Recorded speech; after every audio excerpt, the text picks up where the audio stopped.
Thank you. Thank you very much. Thank you. I have a question for the president. Do you hate all rich people? Or just those who aren't campaign contributors? The president sure seems to like George Kaiser, the 20th richest man in America.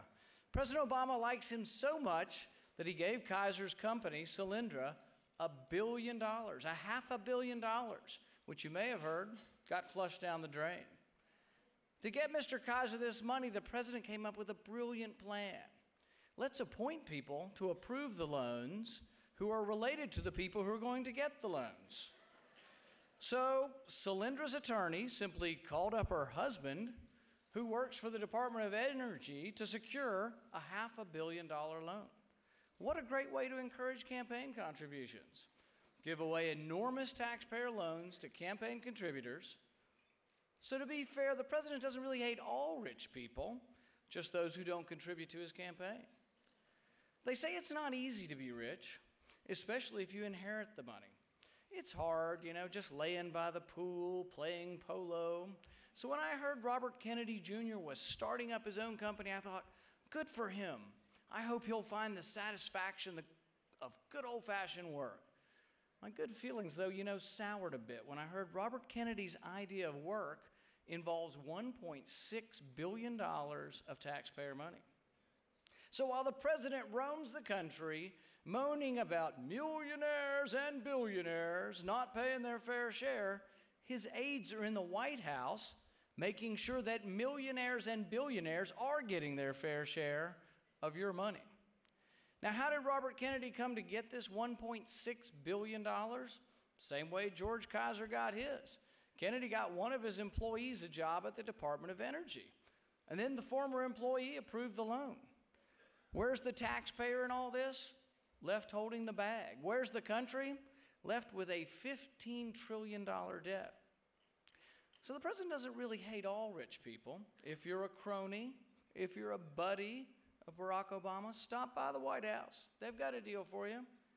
Now I have another question. Another question for the president. Do you hate poor people? Or do you just hate poor people with jobs?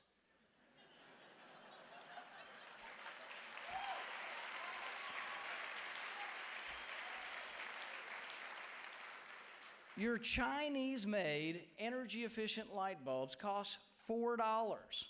Who can afford them? Not to mention that if they break and the mercury spills out of them, you need a hazmat team to clean them up. Mr. President, don't you realize that if you've piled this debt, as you're piling this debt on the backs of working people, that gas prices have doubled, food prices are rising at double digits, and 11 million people are out of work? When you forbid the mining of cheap energy sources, when you ban the new oil pipeline, senior citizens and working families are forced to pay higher electric bills. I really want to know, Mr. President, does your ideology, does your yen for windmills trump your concern for the poor? Does it bother you that Americans live paycheck to paycheck in order to pay for Mr. Kaiser's loan, in order to pay for Mr. Kennedy's loan? Do you, Mr. President, ever reflect that a country that borrows $40,000 a second is heading for a cliff, and you are at the wheel and you are stepping on the gas? Spending is accelerating. We now spend nearly 25% of our GDP in Washington, and nearly half of that is borrowed. Entitlements and interest on the debt will consume all tax revenue in the near future. It is not a question of will a debt crisis occur in America, it's only a question of when. Now, in all seriousness, I know because someone will take this literally, I don't think the president hates rich people. I don't think he hates poor people. In fact, I don't impute to the president bad intentions at all. A misguided philosophy, yes, but not bad intentions. But the president, he continues to roam. He roams the country blaming millionaires and billionaires for not paying their fair share. This is objectively false. Millionaires on average pay about 29% of their income. And on average, non-millionaires, the rest of us, myself and many of you, we pay less than 29%. The top 10% of earners pay over 70% of the income tax. Let me repeat that. If you make over $200,000 in this country, you pay 70% of the income tax. If he wants the tax code to be fair, he's going to have to reduce the taxes on the rich.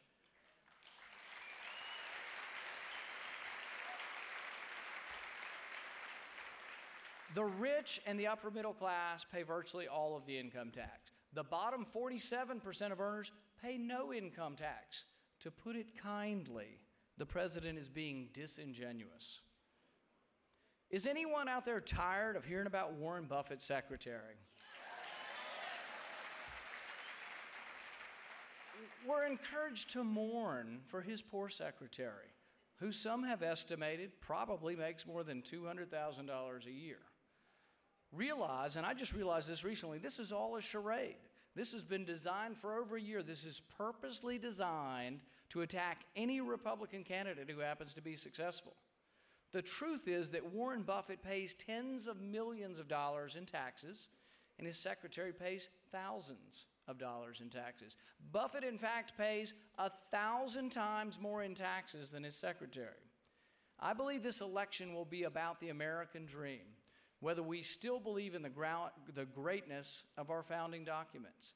Do we believe in an America where we, the people, interact voluntarily to determine who the winners are?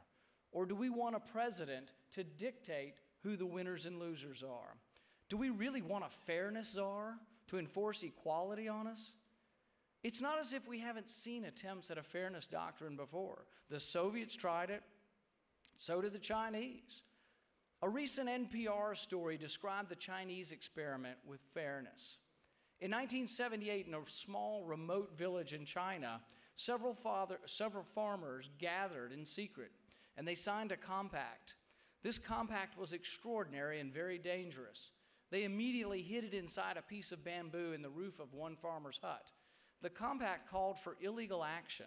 The compact called for dividing the collective farm, dividing it into families, and letting each family keep the profits. Now, because profit and capitalism were illegal and could command a death sentence in China, each farmer agreed to raise the children of any farmer that was caught and executed. The result was phenomenal. It was the largest harvest in recent memory, so large, though, that it didn't escape the notice of one of the officials, and one of the farmers was hauled before the local commissar. But just as the interrogation was proceeding to a possibly violent end, the word came from Beijing that the long, dark veil of communism was being lifted. As China awakens to capitalism, our president's heading the other way. He's embracing more government, more debt, more government control. This election may be the last best hope of saving the American dream. As we gather to make the choice of who will lead conservatives, I'm reminded of a story by Paul Kenger. It was a brisk evening in Dixon, Illinois in 1922. Returning home from a basketball game at the YMCA, 11-year-old boy is stunned by the sight of his father, sprawled out on the front porch. He was drunk, his son later remembered, dead to the world, crucified. His dad's hair was matted and soaked with snow, and his face was red. The boy stood over his father for a minute or two. He was embarrassed. He simply wanted to let himself in the door and pretend his dad wasn't there. Instead, he grabbed a fistful of overcoat and heaved his dad to the bedroom away from the weather's harm and the neighbor's attention. This young man didn't retreat or admit defeat. His struggles didn't lead him to say, "Oh, woe is me, the world is against me, I can't succeed." When his family moved 30 times when he was growing up, he was not deterred. This young boy became the man Ronald Reagan, whose sunny optimism and charisma shined so brightly that it cured the malaise of the late 70s. An optimism that beamed so broadly that it pulled us through a serious recession, and an optimism that tugged so mightily at the heart that a generation of Democrats became Republicans. Who will be that next Ronald Reagan? Who will be our heroes? Who will become the next generation of the great leaders? America is great because we've always embraced individual liberty. This belief in the individual is the American dream. To lead us away from the precipice that is this looming debt crisis, it will take someone who believes in America's greatness. who believes in and can articulate the American dream. If the American dream dies, so does our country. Our prosperity, it comes from our freedom, a freedom that's enshrined and protected by the Constitution. Washington today, though, is ruled by a different sort. You've got special interests on the right and on the left who clamor for more of your money. They come in front of my office. They're sitting in chairs. I call them the beseechers. They've got their hands out looking for something. There's nothing left to give. We're borrowing 40 cents on every dollar. We're borrowing $40,000 a second. There's nothing left to give them. Even our party has yet to grasp the significance and the imminence of this coming debt crisis. It's coming. It will take bold leadership.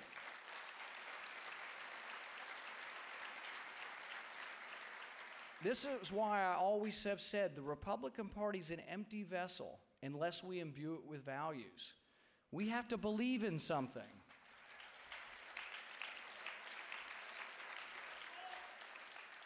It will take someone who's able to transform the coldness of austerity into the warm, vibrant embrace of prosperity. We're in the process of discovering who that leader will be. My hope is that in the search for that leader, we also rediscover the passion for individual liberty that made America great. Thank you, and God bless America.